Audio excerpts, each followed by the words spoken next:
जय हिंद बच्चों, मामना इंस्टीट्यूट के यूट्यूब चैनल में आप सबका स्वागत है। आज हम सभी लोग क्लास 12 भौतिक विज्ञान हिंदी माध्यम के वैद्युत द्विध्रुव के कारण उत्पन्न वैद्युत क्षेत्र की तीव्रता का अध्ययन करेंगे। पिछले वीडियो में हम लोग अच्छी स्थिति में वैद्युत द्विध्रुव के कारण उत्पन्न वैद्युत क्षेत्र की तीव्रता का व्यंजक प्राप्त किए थे।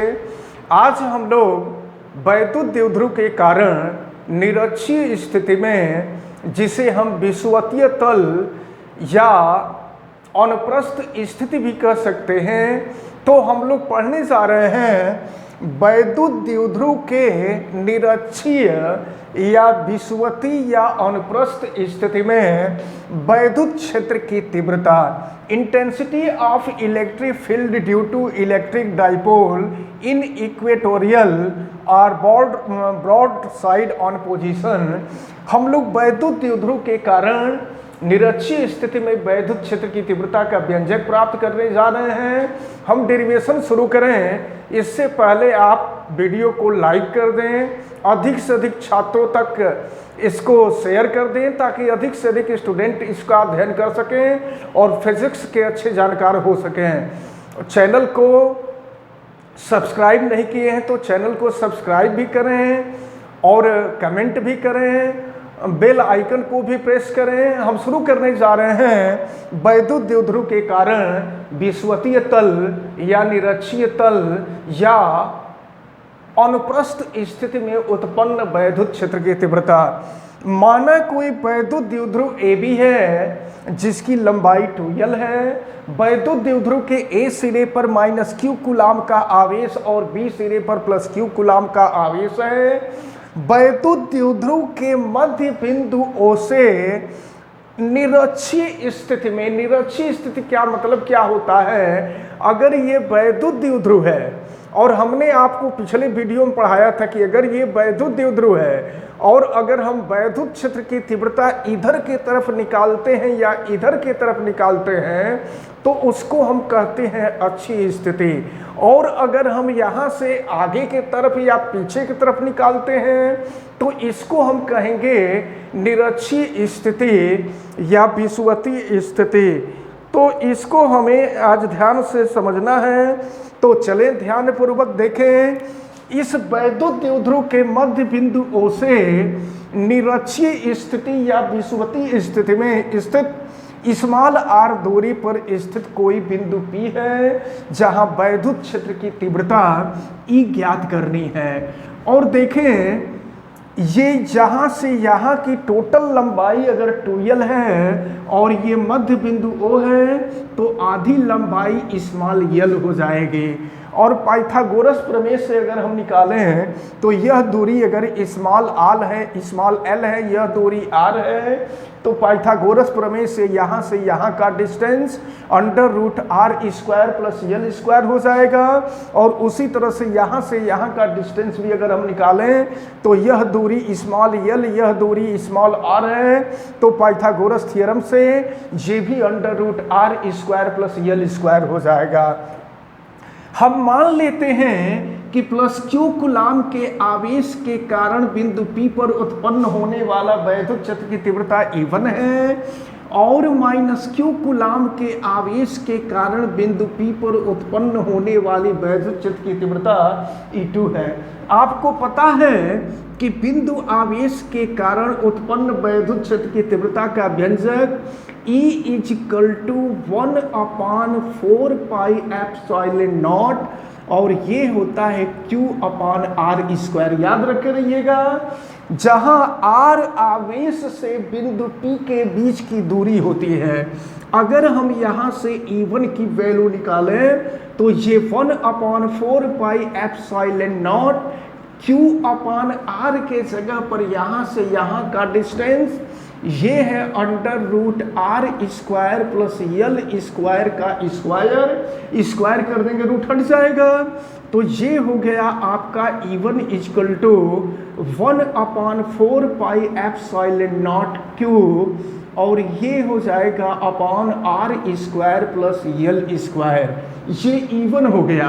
अब इसी तरह से अगर हम, लेकिन एक बात आप ध्यान में रख लीजिए कि धन आवेश के कारण उत्पन्न वैद्युत क्षेत्र की तीव्रता की दिशा धन आवेश से दूर की तरफ होती है, यानी ये इवन जो वैद्युत क्षेत्र की तीव्रता उत्पन्न होगी इसकी दिशा B से P के तरफ होगी, तो हम यहाँ लिख देंगे B से P के तरफ।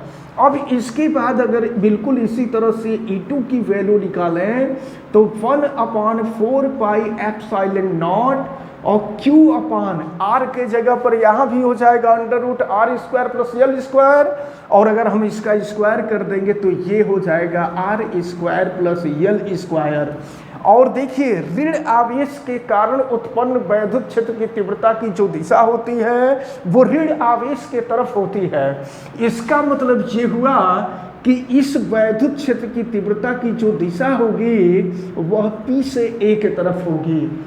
अब अगर संपूर्ण वैद्युत क्षेत्र की तीव्रता निकालनी हो तो ये देखें, इसकी दिशा B से P के तरफ, B से P के तरफ का मतलब ये, अगर ये वैद्युत द्विध्रुव है तो यहाँ से उत्पन्न होने वाले वैद्युत क्षेत्र की तीव्रता की दिशा यहाँ से इधर की तरफ, और माइनस के कारण उत्पन्न होने वाली वैद्युत क्षेत्र की तीव्रता की दिशा यहाँ से इधर की तरफ होगी। तो हम E1 का भी क्षैतिज घटक निकालेंगे, E2 का भी क्षैतिज घटक निकालेंगे, और निकाल करके जब दोनों को जोड़ देंगे तो संपूर्ण वैद्युत क्षेत्र की तीव्रता निकल जाएगी। आपको पता है कि क्षैतिज घटक निकालने के लिए काश का मल्टीप्लाई करते हैं, तो अगर संपूर्ण वैद्युत क्षेत्र की तीव्रता E हो तो E1 का क्षैतिज घटक यानी E1 cos थीटा, और फिर E2 का भी क्षैतिज घटक यानी कि E2 cos थीटा हो जाएगा। अब यहाँ से E की वैल्यू हम निकालते हैं, चलिए E1 की वैल्यू रखते हैं, तो E1 की वैल्यू है 1/4 पाई एप्सिलॉन नॉट, और ये हो जाएगा Q/R² प्लस L², और ये हो जाएगा cos थीटा, प्लस इसी तरह से E2 की वैल्यू रखेंगे तो E2 की भी वैल्यू सेम है, 1 हो जाएगा 4 पाई एप्सिलॉन नॉट, और ये हो जाएगा Q/R² प्लस L², और ये हो जाएगा आपका cos थीटा। फिर यहाँ देख रहे हैं कि दोनों वैल्यू सेम है, ये दोनों वैल्यू जो चीज यहाँ है वही चीज यहाँ है। जब दोनों को सम कर देंगे तो ट्वाइस हो जाएगा, और ट्वाइस हो जाएगा तो फिर देखें E = 1/4 पाई एप्सिलॉन नॉट, ये हो जाएगा Q/R² प्लस L², और cos theta plus cos theta. देखिए अगर दोनों में से हम 1/4 pi epsilon not Q/R² plus L² common ले लेते हैं तो ब्रैकेट में cos theta plus cos theta बचेगा, यानी ये हो जाएगा 2 cos थीटा। और इसके बाद फिर हम यहाँ आगे लिखते हैं, तो E = अब ये हो गया आपका 1/4 पाई एप्सिलॉन नॉट, और ये हो गया Q/R² प्लस L², और ये हो गया 2 cos थीटा की वैल्यू हम निकालेंगे। cos थीटा = आपको पता है कि आधार बटा कर्ण होता है, तो आधार L हो जाएगा और कर्ण है √R² प्लस L²। तो हम यहाँ लिख देते हैं, अगर हम cos थीटा की वैल्यू निकालते हैं तो cos theta = base upon hypotenuse होता है, तो बेस है L और ये है √R² प्लस L²। तो चलें ध्यान पूर्वक देखें, हम cos थीटा की वैल्यू रख रहे हैं और cos थीटा की वैल्यू है L/√R² प्लस L²। हम इसको भी चाहें तो ब्रैकेट में कर सकते हैं। फिर E = हो जाएगा आपका 1/4 पाई एप्सिलॉन नॉट, और ये देखिए Q और 2L एक साथ हम कर रहे हैं, और आपको पता है, चलिए यहाँ हम एक साथ कर दे रहे हैं Q × 2L, और फिर यहाँ देखें R² प्लस L² का पावर 1 है, और रूट का मतलब R² प्लस L² का पावर 1/2। तो जब यहाँ पावर 1 और यहाँ पावर 1/2 है, और आपको पता है कि बेस सेम है, तो अगर बेस सेम होता है तो पावर जुट जाते हैं, तो इसका पावर 1 और इसका पावर 1/2 दोनों को ऐड कर देंगे 3/2 हो जाएगा। तो ये हो जाएगा आपका r² प्लस l² और पूरे का पावर हो जाएगा 3/2। फिर आगे हम बढ़ते हैं, E = ये हो जाएगा आपका 1/4πε0। और आपको पता है कि Q × 2L वैद्युत द्विध्रुव का वैद्युत द्विध्रुव आघूर्ण होता है। Q × 2L हो जाएगा P। हम कर देंगे यहाँ P। और देखिए R की तुलना में L का मान बहुत ही छोटा होता है। R मध्य बिंदु से ये दूरी है निरक्षीय स्थिति में, और स्मॉल l वैद्युत द्विध्रुव की आधी लंबाई है। वैद्युत द्विध्रुव बहुत छोटा होता है, इसलिए उसकी लंबाई जो होगा आधी लंबाई और भी छोटी हो जाएगी।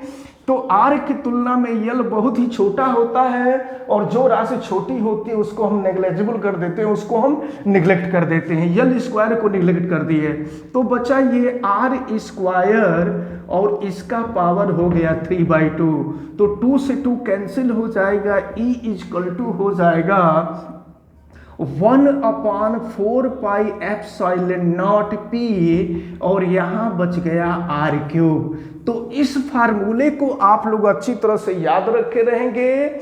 ये फार्मूला रहा वैद्युत द्विध्रुव के कारण निरक्षीय स्थिति में या विषुवतीय तल पर या अनुप्रस्थ स्थिति में उत्पन्न वैद्युत क्षेत्र की तीव्रता E = 1/4πε0P/R³।